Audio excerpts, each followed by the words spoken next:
Welcome to the Business of Art. We are here with a very exciting guest, Nathaniel Shaw of the Firehouse Theatre. Nathaniel, thank you so much for joining me today. Thanks for having me. This is great. We have a long history together. We've worked together in many different capacities, as actor, as director, as videographer. I was thinking maybe a great place to start for the purposes of this podcast, it would be sort of your history in the theater. How did you get started? Yeah, it's sort of the family business. My parents were both modern dancers. Years and years and years ago, as a little kid, I said to my dad, I want to be exactly like you, Dad, but not a dancer. And then when I got to be like 14 or 15, I realized the Lakers probably weren't coming for me to be their next point guard. The next love that I had become the theater and music. My brother gave me some advice going into junior high when I wasn't really thinking about being a performer. He said, Nathaniel, all the kids that are having the best time in junior high sing in the choir and do the shows. And I was like, well, I needed an elective. So I picked up the choir, and then once I sort of was able to let go of that unrealistic dream of being a professional athlete, it allowed me to fall deeply in love with the performing arts and sort of follow in the family business. And so did my degree in musical theater, then went straight to New York and was auditioning and getting cast in regional musical theater.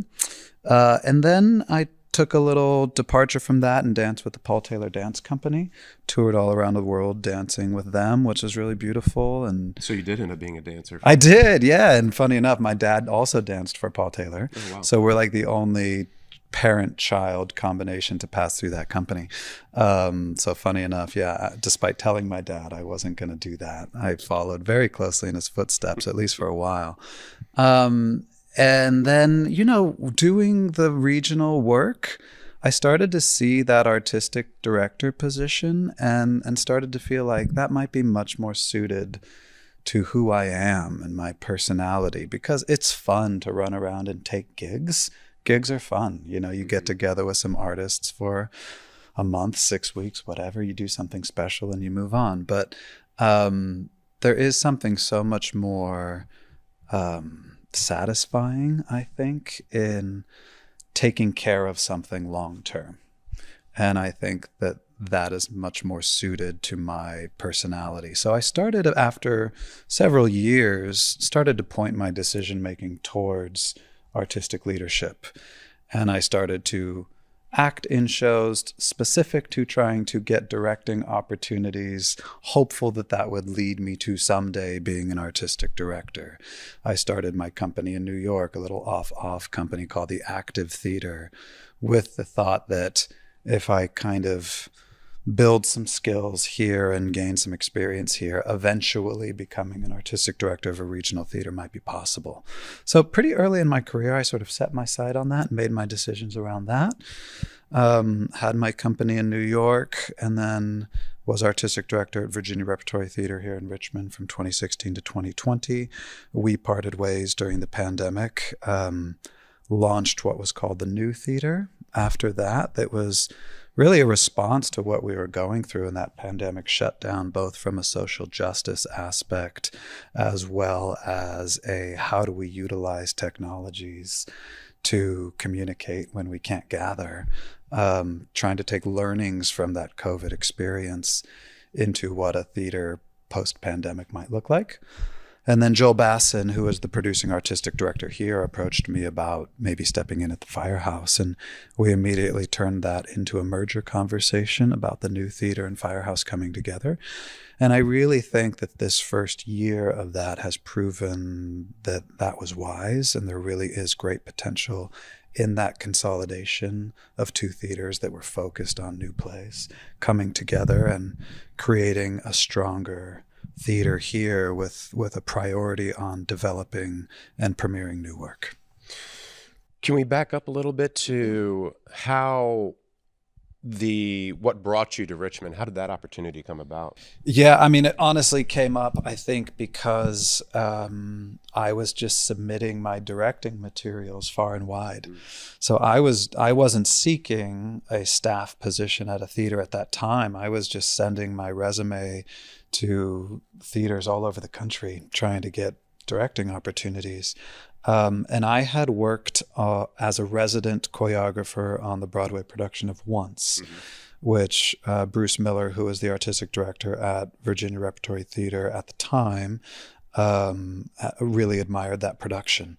And so actually his assistant at the time, Kate Bellman, saw my submission and said, "Hey, Bruce, I think you should take a look at this one."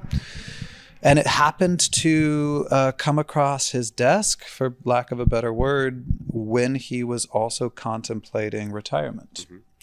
And so I think that my first opportunities to build a relationship with Virginia Repertory Theater, which led me to directing Peter and the Starcatcher as sort of an introduction to the community, coincided with the producing artistic director contemplating and moving on into retirement.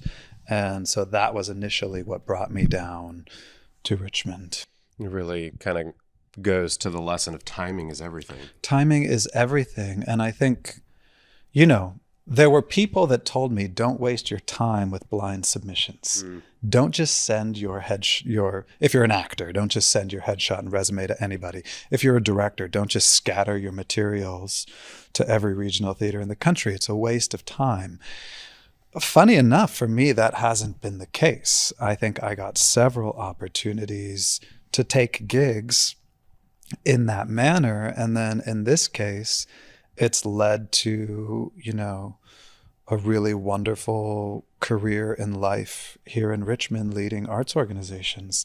And it started with just putting in the hours of researching theaters, researching what kind of work they do, getting a sense of the artistic leadership, and sending sort of specific emails to 500 theaters in America in the spring and 500 theaters in America in the fall. And that repetition sort of allowed me to build some relationships that created both gigs and eventually this kind of new career trajectory. I'm curious about one thing you just said there, which was you got a feel for the artistic leadership of an organization before you sort of blindly submitted? Yeah, I mean, that's a little grand, I think. I think what I'm saying is that I would spend enough time to like look at the current season, look at the past season, look at the season before that, read about the organization a little bit, and not doing a deep dive, right? Because that would be... It time if you're doing 500 Exactly, yeah. Right. But getting enough of a sense of the kind of work they do, and if there was sort of a bio of the artistic director, at least getting deep enough to acknowledge the work that they have done to put themselves in the position they're in. No, I think that's really smart. And that speaks to, you know, especially I remember feeling as an actor that a certain element of like helplessness, you know, like you're just sort of a pawn in a bigger game. And I think that's one of the hardest things that actors specifically have a hard time with is creating opportunities. And so it sounds like that is at least one way to get your foot in the door, or that's at least one proactive step you can take, is even if, like you said, even if it's just an hour of research, 30 minutes of research for the organization that you might want to work for, spending that time to cater your intro letter or whatever it is, your cover page for the email. And it sounds like that really paid off for you. Yeah, it did for me. And again, I get the advice of somebody say, don't do that. It's going to take huge amounts of your time and the outcomes aren't going to be significant. For me, the opposite proved true. The outcomes were significant.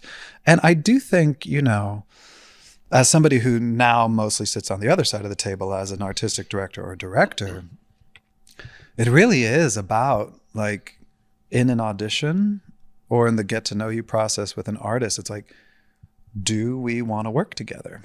And I guess, you know, I'm Not going to say there isn't some imbalance of power and authority in that dynamic, right? The artistic director is ultimately making those decisions, but you as an actor are making those decisions just as much as I am. And I always think of an audition as 2 minutes, 3 minutes, whatever's allowed, 5 minutes of us deciding, do we want to work together?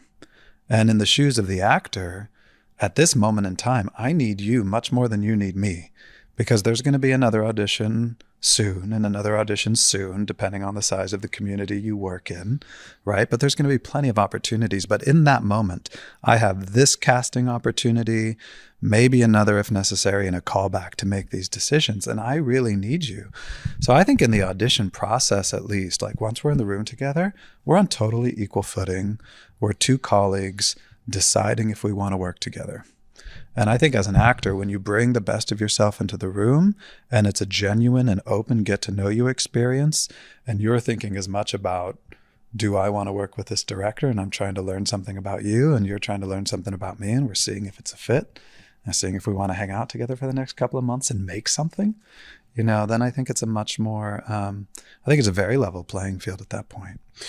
I remember my freshman acting teacher, Joe Sampson, one of the first lessons that he taught us was that if you're, as a director, if you're in an audition and you have 2 or 3 actors who are maybe on an equal playing field in terms of talent and are both just sort of right for it, you're going to go, his deciding factor is, who do I want to have a beer with after rehearsal? Mm-hmm. And I think that's what you're talking to. It's that this is a big theme of the podcast, is community. It's like, who do I want to be a part of my community? Who do I want to build community with? Yeah. What are some other, just since we're talking about, ways for artists and we're in a theater, so it seems prescient to talk about actors. What is some other maybe audition advice that you might have for actors going into the room? Yeah, I think so much of it, a few things. One, obviously, but not always obvious, based on what comes into the room, is professional preparation. You should have those materials, those characters that you have chosen to perform on that day so well in your bones and in your body, and your music, if it's a musical, well cut and well labeled and very clear for the accompanist who has to play it. And you just have to know that material so in and out that the fabricated environment and pressurized environment of an audition doesn't really get to you. And you got to know who you're talking to and why and what you want. And enough of that backstory has to be coursing through your veins. And you have to be able to drop into it in a moment, right? So you have that moment, you see who you're talking to, and you're in, and you can't be if you're not very seriously prepared. That doesn't mean rigid, right? That doesn't mean anything like that. It just means I've really prepared these materials. And it's so much more important to shine in your audition than do a piece that is perfect for the show. Mm. I made this mistake as an actor a lot. Let's say there's an audition of Les Mis coming up, but I haven't been working on anything by Boublil and Schoenberg. Well, a week before the audition, I'm scrambling to get a song together from Les Mis or a song together from Miss Saigon or some other Boublil and Schoenberg, because I think I have to show something that is perfect to the show. Much more important that you show something that really makes you shine. And then if you shine, I'm a hell of a lot more likely to call you back. And then you can look at material from the show. So I think that's important. And then I think the bringing the best of yourself into the room, not some fabricated, hey, how are you? Oh my God, I'm so happy. None of that, right? But you, but the best of you. And from the moment you walk in the door, because we're going to talk to the people who, help you sign in with your appointment. We're going to talk to the person who gives you your sides. We're going to know if you treat people kindly in the lobby. So I think bringing the best of yourself into the room, treating this as, hey, we're on equal footing, 2 colleagues that are just trying to decide if they want to work on this particular project together, no big deal. Professional preparation where you're able to drop into that material and really doing material that makes you shine. This is maybe controversial for some. I know what my preferences are, and I'll tell you after I ask you. If you have the time, yeah, especially for a musical, do you recommend people sing something from the show for the part that they want? I'm game with it. I'm cool with it. Yeah. Some people think no, because I think the expectation is if you don't do it exactly as the director imagines, you've put yourself outside of what the director might see. So I think there is some risk to doing material from the show. Yeah, you need to be able to nail it if you're going to do it. Absolutely. You need to be able to nail it. And then I think I'm sort of for, well, let's cut to the chase. You know, like if you're confident enough to say, you're my Jekyll and Jekyll and Hyde, go ahead and sing.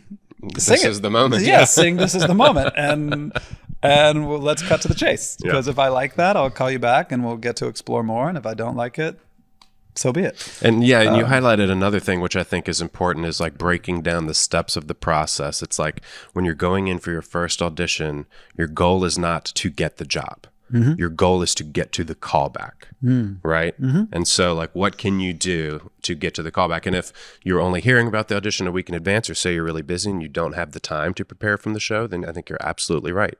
Do that 16 bars that you've gotten positive feedback on and you know you can nail it. Because like you said, that's going to represent the best version of yourself. But it's not, there's so many different fields where this is the case. Allison and I are watching a documentary on tennis right now. And it's as soon as a tennis player, professional tennis players have been doing it their whole life, as soon as they think, oh, I can win this, that's when they're the most doomed. Because they're already thinking about the end and they're not thinking about the next point. Yeah. And I think that applies to actors as well. It's like, what is the next step that I have to do to be successful in this situation? Yeah.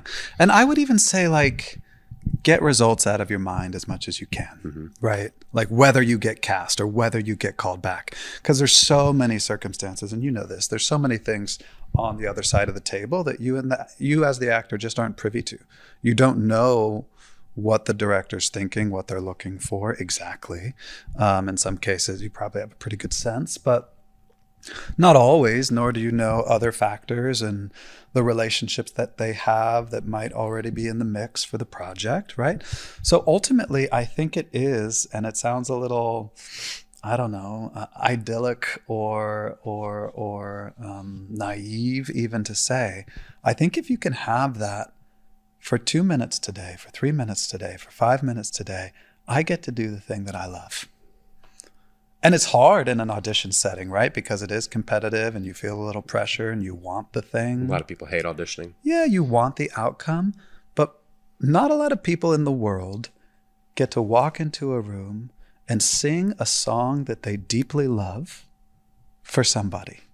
What a cool thing to do. Yeah. Like, just what a cool, open, vulnerable, sharing thing to be able to be that expressive. So I think if you can focus more on the work of like, hey, I'm here to meet somebody. I'm excited to meet you. You're excited to meet me. Let's chat for a bit. If the room is warm and a director wants to chat a bit, let's get to know each other. Let's see if this is a project we want to do together. And now I'm going to really step into this material. And for a couple minutes, I'm going to get to do the thing I love to do. And if you get the gig, that's great. If you don't get the gig, go to the next audition, you know. There is a word that comes to mind that I think a lot of people think of as a dirty word, and I've only recently come to really embrace it, and that is networking. Yeah. I fought it like crazy. Yeah, and especially as an artistic director now, like, I mean, that's, I feel like, probably a really big part of your job. It's a huge part of my job. It affects all aspects of the organization, from fundraising especially, right? That network of people that are invested in the theater, like literally financially invested in the theater. Yeah. All of the partnerships that we are exploring come from just developing relationships with other organizations, whether producing organizations or offstage organizations. The directors, right? There's not an audition process for the directors per se, or the designers. So that's all relationship building. But I'm with you. As an actor, I really hated it. I wanted to just be able to show up for the audition and let your talent speak for itself. Have my talent speak for myself. And I get that, and there's validity to that.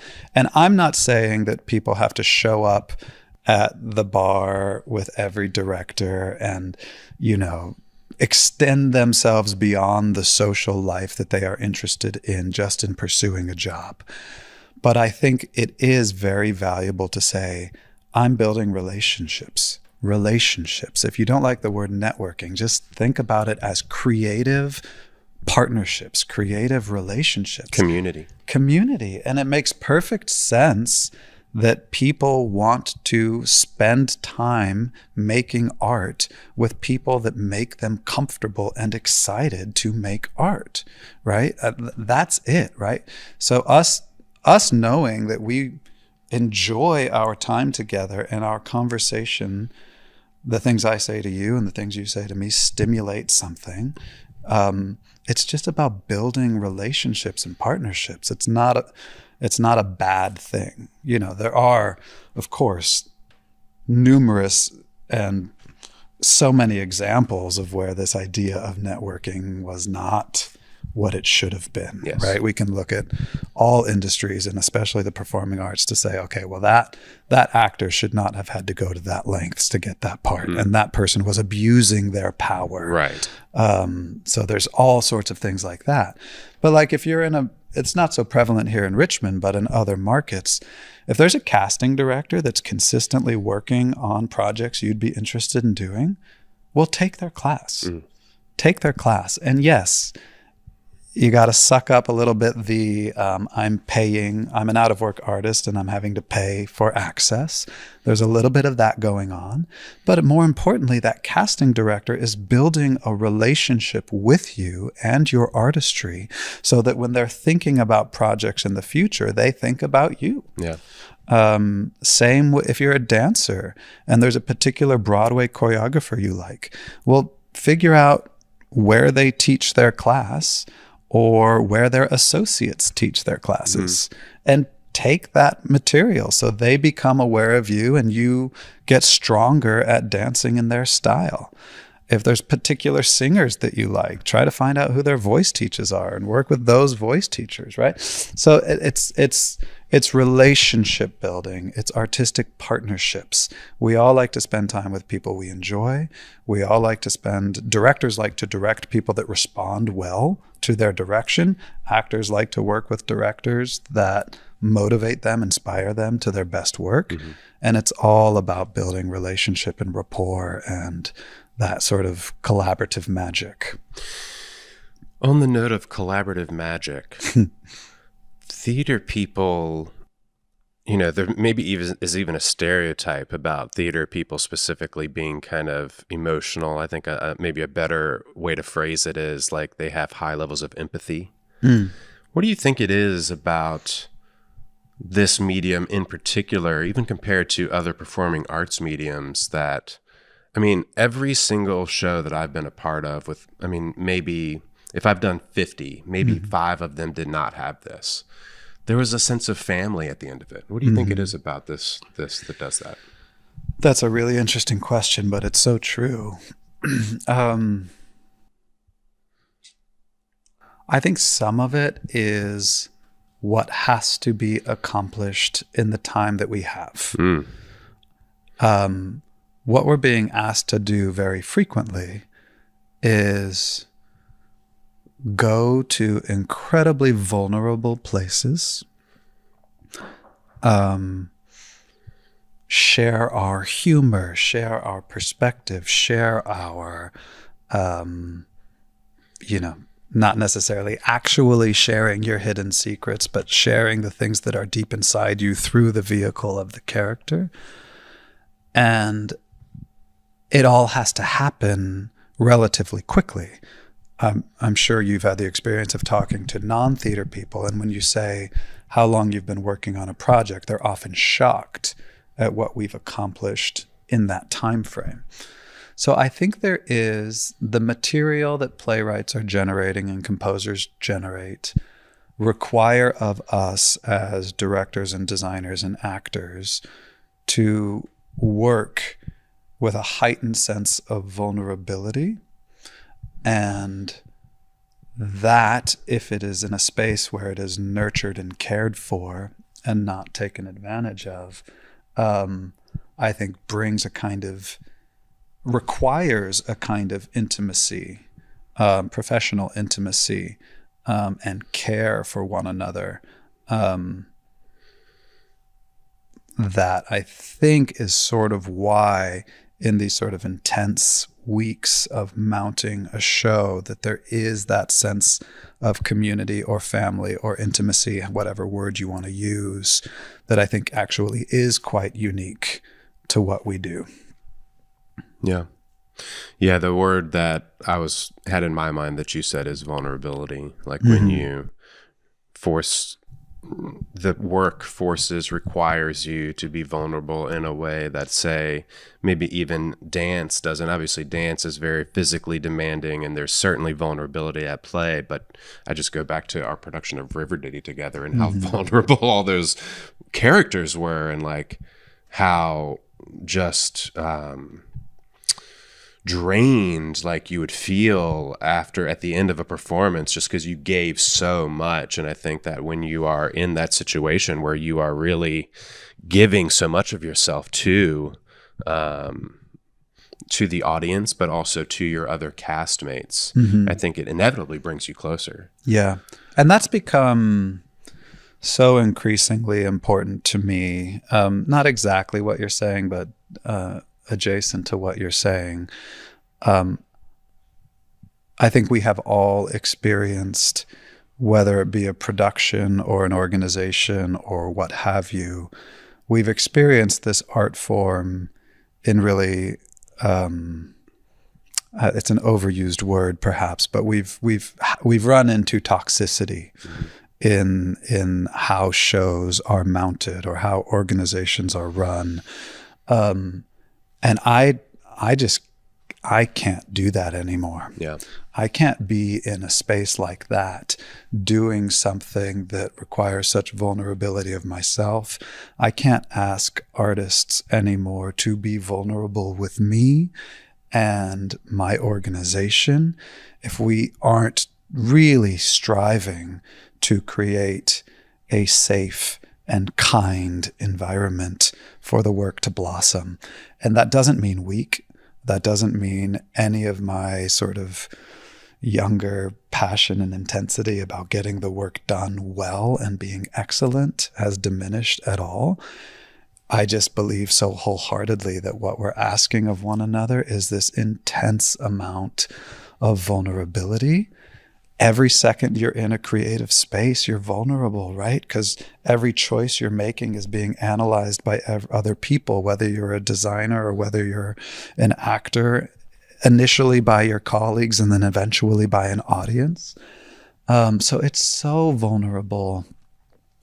And I think it is so important that we take care of one another in the work. And we're coming out of a process here at Firehouse called Memories of Overdevelopment. There was a world premiere play, and it was a very complicated play from a technology standpoint with, live feed camera being projected onto the screen, embedded into other projection design. Shout out Tennessee. Yeah, Tennessee Dixon's an incredible designer in this community. Beautiful original music composed for it. So it was really this layered and difficult piece. And we just moved through it with like ease and kindness and laughter and support for one another, and ran into some very serious speed bumps in the tech process where we had to replace one of our principal actors, which meant a whole bunch of video had to get reshot and then put back into the design. So there were some real challenges, and everybody just had one another's back, and everybody was kind and everyone was gentle.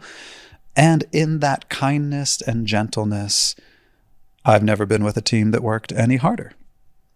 Right? Yeah. So I don't want to be a part of situations that are so result oriented that there is a lack of empathy or kindness for one another. Yeah.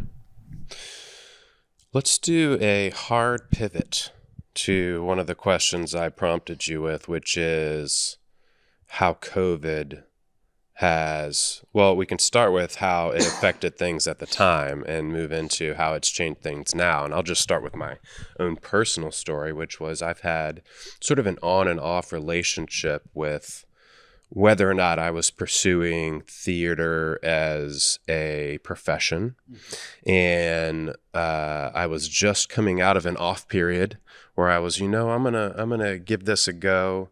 more of a full-time capacity in different ways. And you don't need me to tell you this, but before March or February of 2020, I was getting ready to be in Chicago with you at Virginia Rep. It's going to be great. Yeah. I had my biggest directing gig up until that point at the time, next to Normal, out at the Z in Norfolk, which I was literally on my way to a final sort of tech, not tech rehearsal, but like a pre-rehearsal tech when I got the call that we were shutting down. And I also had my biggest directing job with Virginia Rep that was scheduled that December for the Christmas show. Right. And pretty much all in a couple of weeks, it all went away. Yeah. And I know that that is not a unique story. So what was that time like for you as an artistic director of the biggest theater in Central Virginia? Yeah. Initially, it was, and I've talked to other artistic directors were doing similar things. There was this expectation, right, that it was going to be sort of a brief pause, and we'd be back right away. And so I can't even tell you how many versions of the next season we put on paper and began to budget and do all that. And then, eventually you realize, oh, okay, this is a little more, this is a longer period of time. So it was certainly disorienting in that way. And, my heart went out to all of the artists that suffered so greatly in both opportunity and income in that period. And then, there was the figuring out, like, do we just lay back for a while and trust that our industry as we know it is coming back? Or do we have to jump into the sort of digital spaces and create these Zoom performances and other things like that? And we did some of that at Virginia Rep. We had people sing songs, and we created some short plays that were pandemic responses. I'm pretty sure I sang one of those songs. Yeah, yeah, I even did one. Yeah, I remember.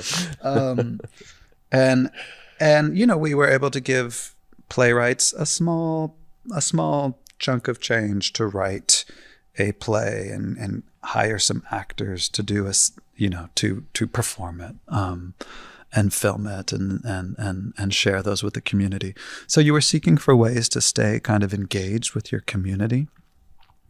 I don't know anymore if we did everything right, not only as a theater, but as a society through COVID, and the way that we sort of shut things down to the extent that we did.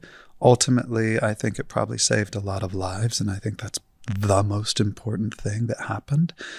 I think what's been the more interesting thing to me is the post-COVID landscape for the American theater. So I think, right, the shutdown is the shutdown. We know organizations are going to shrink their staff. There was a lot of supplemental money, from PPE money to Save Our Stages money. So a lot of nonprofits, as strange as it may sound, exited the pandemic shutdown in a better cash position than when they entered the shutdown. Sure.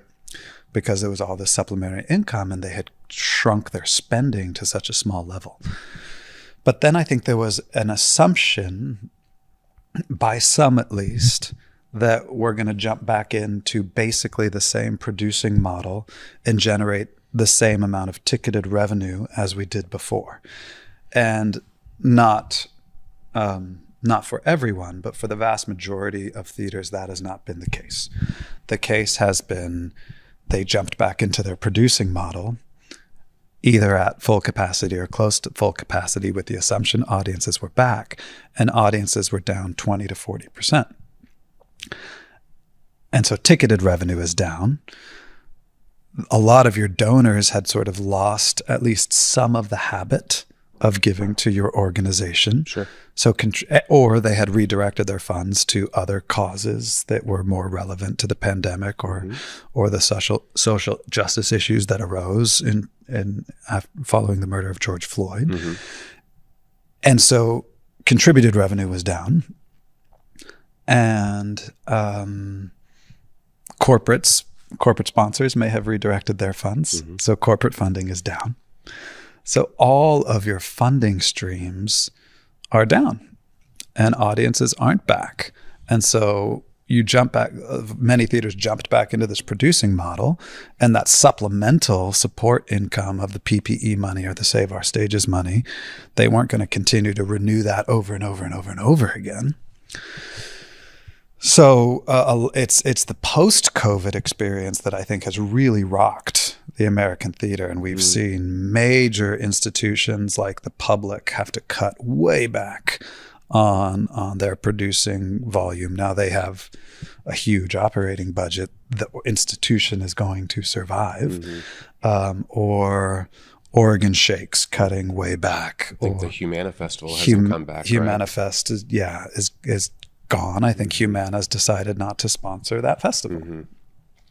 And I'm not 100% sure that that's exactly how that transpired, but something to that effect. But I don't think it's happened, because I know Allison was involved with that theater. Yeah. I don't think it's happened. No, since it then, hasn't. Which is a very big shame. Huge blow. We lost the Lark New Play Development Center in New York.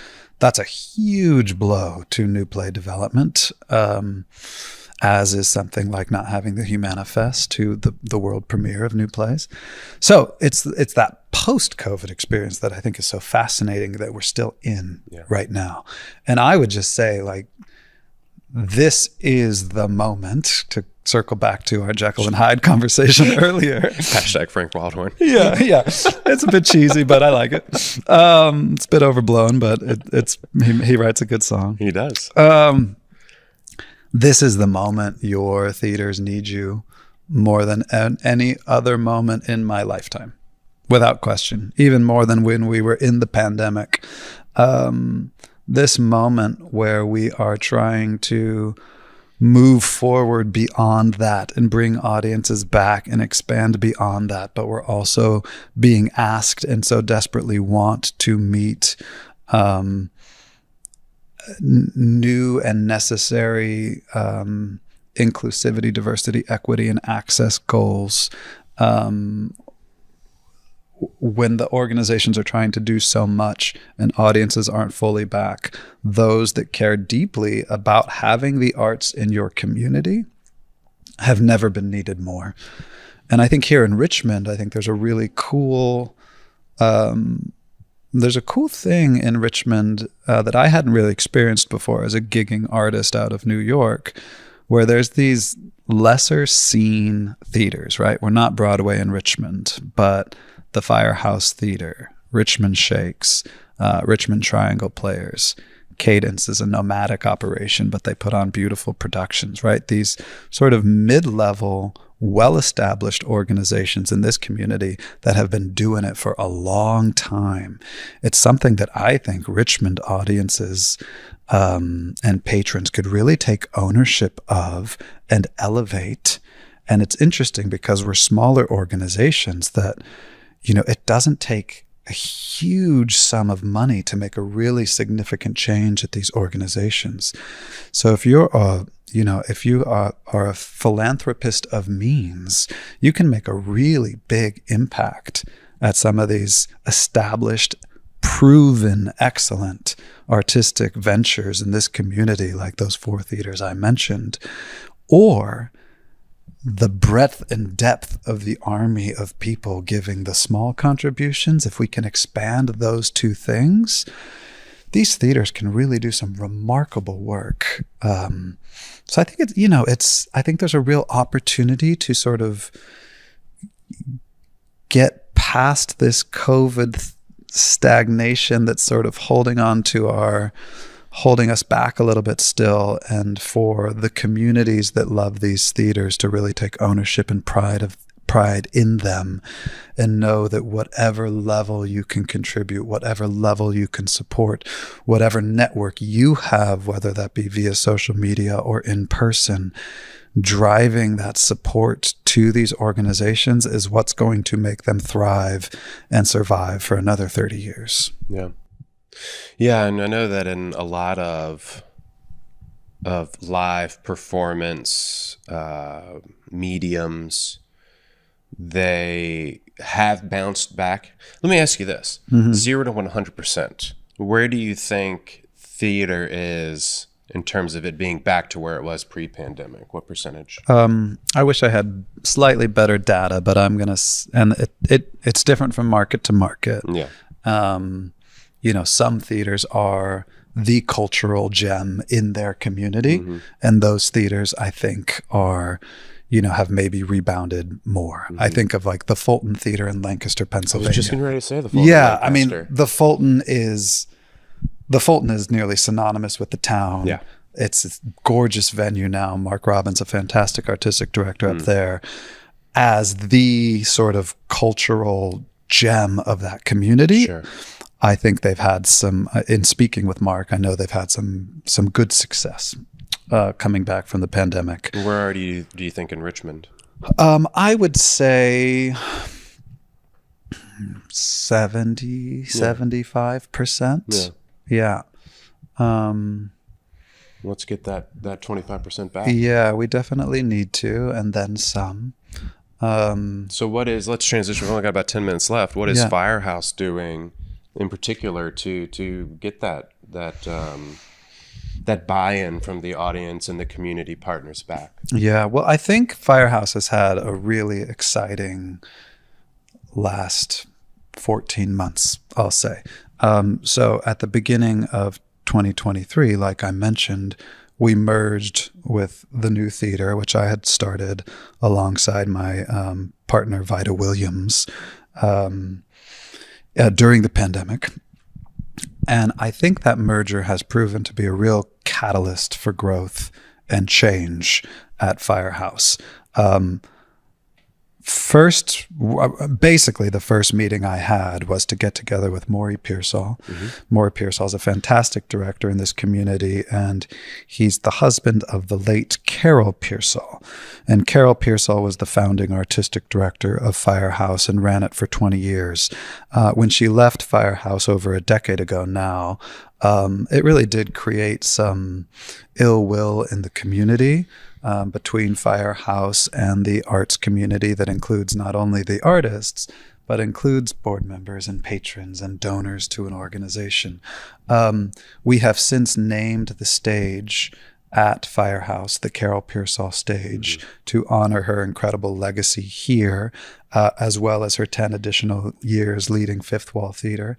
We've added a founder's plaque in the lobby. So we've really tried to commemorate the incredible history and commitment that she launched of having a theater in Richmond that is committed to contemporary theater that other organizations, at least at the time in '93, were not necessarily taking a risk on.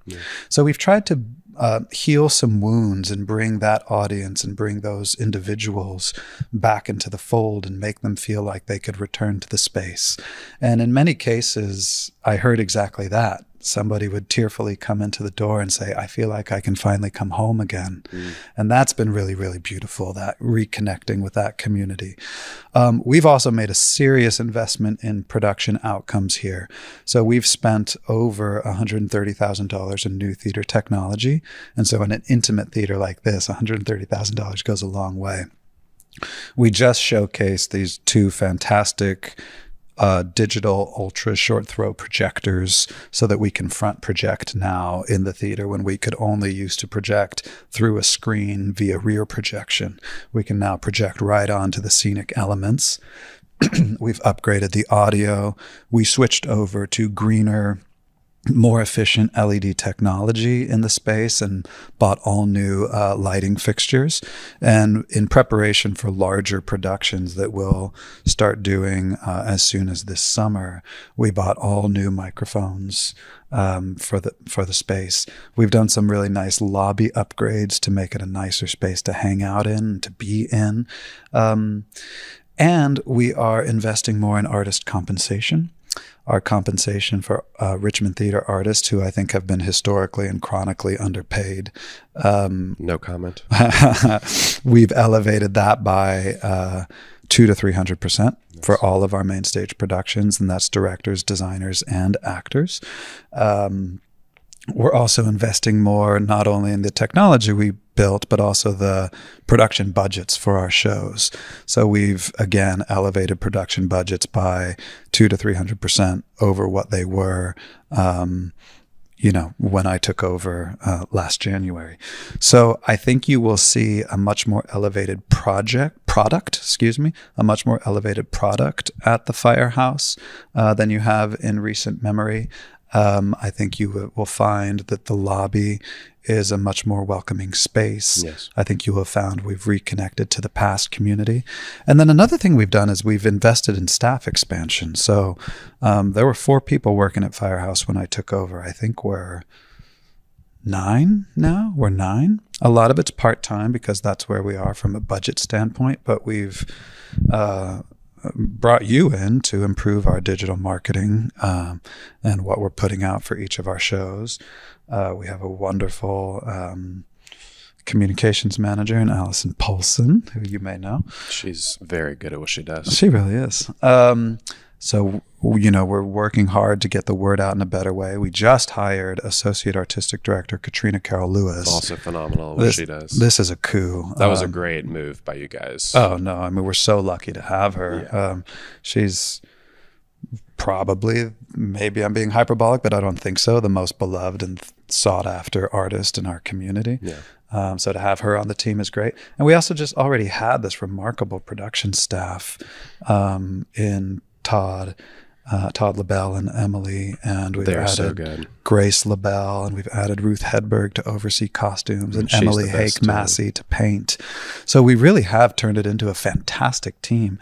And so I think Firehouse is positioned now to be an essential incubator of new American theater and a top flight producer of contemporary plays. Mm-hmm. And I didn't know that I would have believed that a year and a half ago before I started working here. But the team here truly is excellent. And now we've given them a larger staff to work with and more resources to create with in the productions. And the productions this year, I think, have been fantastic. I've been so proud of the work that the team here has done. It's definitely been a step up just visually from that capacity. Right. And so I think it is a really exciting time for people to either come back to the Firehouse if they haven't been in a while, or experience Firehouse for the first time. And we will continue the New Theater's ambitions of thinking beyond just the 4 walls of our theater. We recently streamed the reading of Red Bike that the New Theater did as one of their inaugural readings. We will stream, once we've edited it to our satisfaction, we will stream this production of Memories of Overdevelopment that we just did. We tried earlier in the season to create an audio drama of one of our productions, but we couldn't get the rights to do that at the time. So we're definitely going to look at multi-platform distribution as another tool to bring interest to the art form. Yeah. And that will build out over a couple of seasons. Yeah, I hope that playwrights and the holding companies that own the plays recognize that is a necessary step, because just everything is going digital, and that's not going to change. And I definitely understand that, this is the word that I use a lot, there is an ephemeral nature to theater that is essential. But at the same time, if you're not moving forward, you're moving backward. And yeah, I know that that's been a struggle for theaters. And, I guess during COVID, it was a little bit different. People were a little bit more lax with things. But now, there's lots of concerns with copyright and how easily people can just sort of, rip stuff from online and then repackage it as their own in different ways.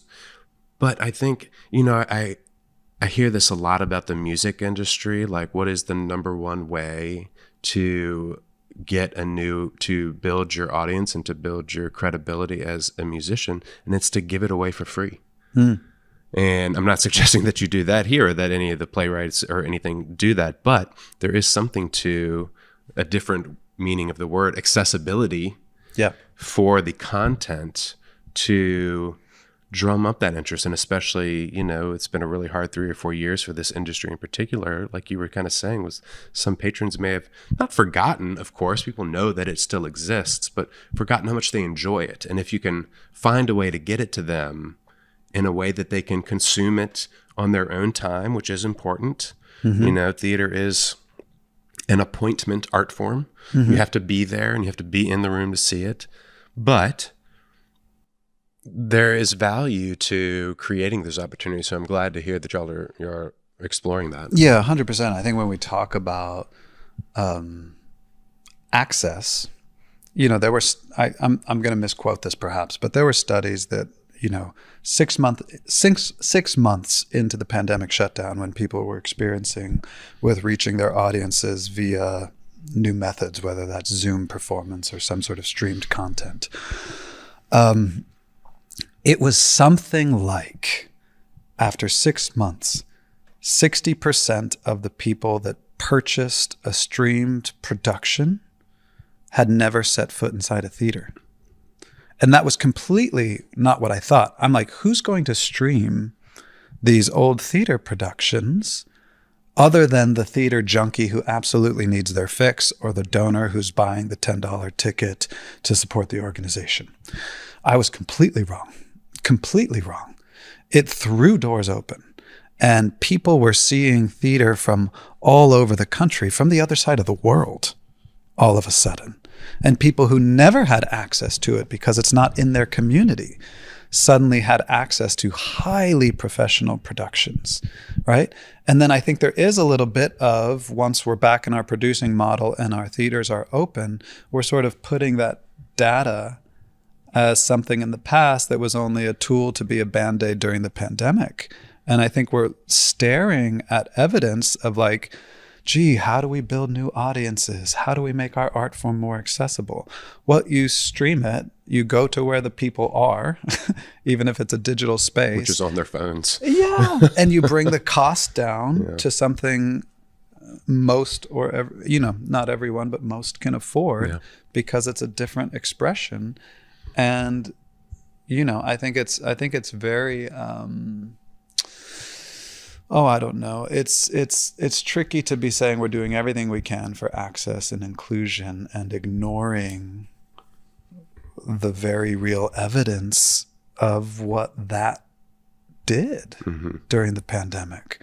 So we're not there yet. I don't claim to be there yet, but we are definitely putting in our plans to build that out in a more robust way. And working with new works is a great way to do that, because it's going to be the more established playwrights and the MTIs and stuff like that are going to be the biggest resistors. And I'm not talking against MTI in any way, but they have their protocols in place. And so by doing new plays, and starting from the ground up, you have an opportunity to set expectations. Right. We're running out of time here, but I wanted to get to the sort of final question, which is basically the heart of this podcast, which is, how do we as artistic people, aside from, getting your roles like Todd, Emily, these are coveted positions. There's not a lot of them. And there's 100x more theater artists who would love to make a full-time or 50% part-time living just doing theater, but that's just not necessarily realistic. What is your advice for artists, whether they're theater artists or otherwise, to not necessarily become full-time professionals in their industry, though, I think that, like we said before, being there and being a part of the community, that is certainly the first step towards that. But what sort of advice do you have for people who are looking to professionalize their work? Yeah. One thing that's been sort of a journey for me here in Richmond is working in a community where most of the theaters don't have the means, and those that might may not choose to compensate artists in a way that allows them to be professional. You know, as a gigging artist out of New York, mostly under equity agreements, Actors Equity Association agreements, I would go to a theater that treated us like full-time professionals. We were there to do that gig. We got paid insurance, a negotiated wage. I got insurance through the union, all of that, right? I have fallen in love over these last few years, especially now that I'm at Firehouse, with the fact that we have an artistic community where the artists are so passionate about the theater that they go and work their 9 to 5, and then they turn up at these theaters that are interesting and funky spaces and work with the kind of vulnerability that we talked about earlier. I so deeply admire and have fallen in love with the way we work in this community. However, I, like you're talking about, want more for the artists, and I want more for the artistic outcomes, and want more for the audiences. So to me, the biggest thing is strengthening the institutions that can pay the artists. So if Firehouse's budget went from $425,000, and we've increased artist compensation by 200 to 300%. Well, let's grow Firehouse to an $800,000 organization. Let's grow Firehouse to $1 million organization. We produce enough work to justify $1 million budget, but it's done on such a thin expense side of the ledger that, you know, we can't really demand artists to grow beyond that. So I think for Richmond to become a truly professional theater community, we have the artists to do it. Definitely. We have the artists to do it. What it needs to be is the community's investment. And I'm talking about the city, I'm talking about the state, I'm talking about the granting organizations, and I'm talking about the donors, saying we want high-level producing organizations in our community. We think these organizations are deserving of it, and we want the best for our artists so that we can get the best as an audience.